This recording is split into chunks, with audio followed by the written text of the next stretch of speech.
الرحیم وضو کے دوران ناک میں انگلی داخل کرنا، یعنی کہ اگر کوئی آدمی وضو کر رہا ہو تو آیا صرف ناک کے اندر پانی ڈالنا کافی ہے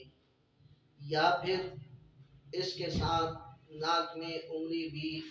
چڑھائی جا سکتی ہے یا نہیں؟ تو یہ بات ذہن میں رہے کہ وضو کے دوران منہ میں پانی ڈالنا اور ناک میں پانی ڈالنا 3 مرتبہ، اور اس میں صفائی کے لحاظ سے خوب مبالغہ کرنا، خوب زیادتی کرنا کہ جتنا ہو سکے صفائی حاصل ہو، طہارت حاصل ہو، پاکیزگی حاصل ہو، یہ سنت ہے۔ چنانچہ اسی زیادتی کو مد نظر رکھتے ہوئے، اسی مبالغہ کو مد نظر رکھتے ہوئے مناسب یہ معلوم ہوتا ہے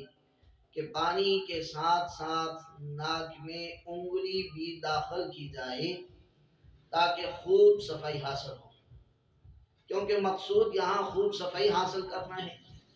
تو خوب صفائی اگر ناک میں انگلی مارنے سے زیادہ حاصل ہو رہی ہے تو پھر یہ مناسب معلوم ہوتا ہے کہ انگلی بھی ناک میں مار دی جائے، اور اگر اس کے ساتھ کوئی رینٹ وغیرہ نکلا جائے تو اس کو بھی خوب صاف کیا جائے۔ اس لحاظ سے